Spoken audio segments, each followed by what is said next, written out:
Hello guys, फिर हम उपस्थित हो गए हैं आपके सामने।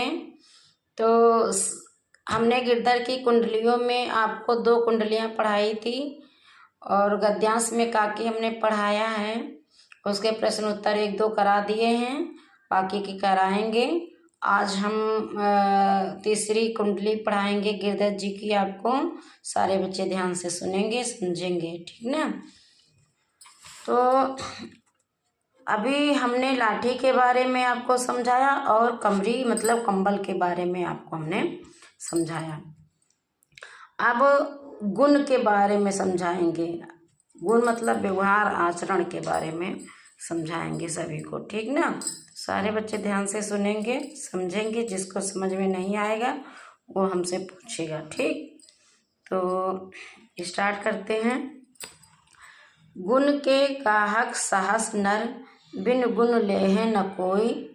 और जैसे कागा कोयला, शब्द सुने सब कोई। शब्द सुने सब कोई, कोकिला सबय सुहावन। और दोऊ को एक रंग, काग सब भये अपावन।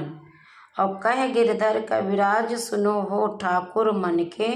और बिन गुण लेह न कोई, सहस नर गाहक गुण के। तो गिरधर जी का कहने का तात्पर्य तीसरी साखी में आपको समझाते हुए कह रहे हैं कि जिसके पास गुण हैं, जिसके पास गुण हैं, उसको लोग समाज में मानते हैं। और जहाँ पर गुण का मतलब उसके अंदर की जो कला को लोग मनुष्य की कला को मानते हैं। तो कहने का गिरधर जी, आपके पास कला नहीं है तो आपको कोई नहीं मानता। तो कबीरदास का मतलब है कि मनुष्य के पास गुण होने चाहिए, कला होनी चाहिए, तभी समाज में उसकी इज्जत मान मर्यादा होती है। कहते हैं ना कि गुण के गाहक सहस नर, बिन गुण लेह न कोई। और कोयल जैसे कागा कोकिला, शब्द सुने। अब कोयल और यहाँ पर कावे का उदाहरण देते हुए गिरधर जी आपको समझा रहे हैं कि कावा और कोयल दोनों का कलर काला होता है, लेकिन फिर भी यहाँ पर लोग कोयल को पसंद करते हैं और कावे को नहीं पसंद करते हैं।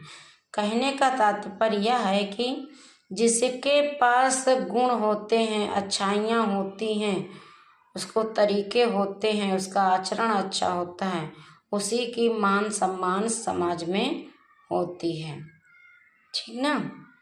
तो उसी की पहचान होती है, लोग उसी को महत्व देते हैं। बिना गुण के कोई मनुष्य आपको नहीं पूछता। जब भी किसी को आपकी ज़रूरत पड़ती है, अगर आपके अंदर कला है, गुण है, तभी लोग आपके पास आते हैं और आपसे परामर्श विचार लेते हैं। आगे की साखी में कुंडली में क्या बता रहे हैं कि साईं सब संसार में मतलब का व्यवहार। और जब लग पैसा गांठ में, तब लगता को यार। और तब लगता को यार, यार संग ही डोले। और पैसा रहे न पास, यार मुख से न बोले। कह गिरधर कविराज, जगत यही लेखा भाई। और करत बिगारी प्रीत, यार बिरला कोई साईं। बिरला का मतलब होता है बेटा कोई कोई। कहने का तात्पर्य इस कुंडली में यह है कि अगर आपके पास पैसा है तो सभी आपसे मित्रवत व्यवहार करेंगे, क्योंकि उनको ऐसा लगता है कि आवश्यकता पड़ने पर यह हमारी मदद करेंगे। और जिनके पास पैसा नहीं होता है, लोग उनसे राम जोहार तो दूर की बात है, उनकी तरफ देखते भी नहीं, कहीं ऐसा ना हो कि ये पैसे हमसे मांग लें। और कुछ ही लोग होते हैं जो आपके मुसीबत में साथ देते हैं, नहीं तो जैसे ही पैसा ख़त्म मुसीबत आई सभी रिश्तेदार नातेदार व्यवहारी सारे मुंह मोड़ लेते हैं आपसे। गिरधर जी कहते हैं जब तक आपके जेब में पैसा रहता है तो खूब आप लोग आपका जो है वो रहता है लोगों के अंदर कि अरे वो वहाँ के हैं वहाँ के हैं, लेकिन जैसे ही आपका पैसा स्टेटस समाप्त होता है ख़त्म होता है लोग आपकी तरफ मुड़कर भी नहीं देखते हैं। यहाँ पर ये बताया गया है कि मनुष्य के पास पैसे की भी ज़रूरत होती है, क्योंकि बिना पैसे के आर्थिक स्थिति आपकी अच्छी नहीं होगी। मकान और रोटी कपड़ा अच्छे से अच्छा तो आप पैसे से ही खरीद सकते हो ना।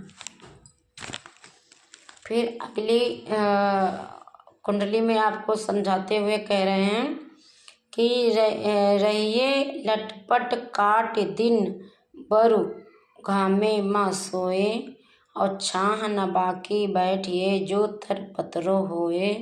जो तर पतरो होए एक दिन धोखा दे हैं और जा दिन बहे बयार टूट जब तब जर से जइहें और कह गिरधर कविराज जहाँ मोटे की गई और पाती सब झर जाए ताओ छाया में रहिए। गिरधर जी आपको 5वीं कुंडली में समझाते हुए कह रहे हैं कि अगर आपको अच्छा व्यवहार करना है, अच्छी मित्रता रखनी है आपको, तो जैसे बड़ा पेड़ होता है, मोटा पेड़ होता है, उसकी जड़ें जमीन को जकड़े रहती, चाहे तूफान आवे चाहे आंधी आवे, लेकिन वो पेड़ टूटता नहीं है। उसके अगर वो भी गिर जाते हैं तब भी उसकी टहनियाँ मोटी होती हैं और आपको छाह देती हैं।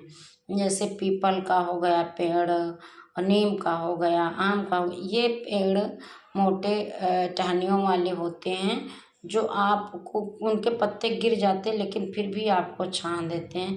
कहने का मतलब यह है कि हमें अपने बड़ों के साथ अपने व्यवहार बना करके रखना चाहिए, बड़े बुजुर्गों के साथ व्यवहार बना करके रखना चाहिए, क्योंकि कभी कभी ऐसा होता है हमें बड़े बुजुर्गों की आवश्यकता पड़ती है। कभी कभी ऐसा होता है कि हमें जो है हम उस जगह पे हमें नहीं बैठना चाहिए जहाँ पर हमारी कोई इज्जत ना करे, हमें मान सम्मान ना दे, और वहाँ पर नहीं बैठना चाहिए कि आंधी आने पर वो पेड़ उखड़ जाए और हमें घटना से ग्रसित होना पड़े और वो पेड़ टूट जाए। इसलिए हमें हमेशा अपने बड़े बुजुर्गों के साथ मित्र व्यवहार करना चाहिए और बड़े लोगों के साथ रहना चाहिए। आवश्यकता पड़ने पर वो हमारी सेफ्टी कर सके, हमारी सुरक्षा कर सके। इसलिए कभी भी पतले पेड़ के नीचे किसी भी व्यक्ति को नहीं बैठना चाहिए। यानी कि मदद करो आप गरीबों की, लेकिन गरीबों से मित्र व्यवहार करोगे तो वो काम में आपके नहीं आएंगे। कहने का मतलब यह है कि मित्र व्यवहार करो लेकिन उनकी सहायता ना लो, क्योंकि वो तुम्हारी सहायता पर आश्रित हैं, तुम उनसे सहायता के लोगे। तो गिरधर जी कह रहे हैं कि मोटे पेड़ के नीचे बैठने से अर्थात बड़े बुजुर्ग या परिवार के सदस्य या बड़े लोगों के साथ अच्छी संगत में रहने से अच्छे गुण का आना प्रारंभ हो जाता है। Thank you class.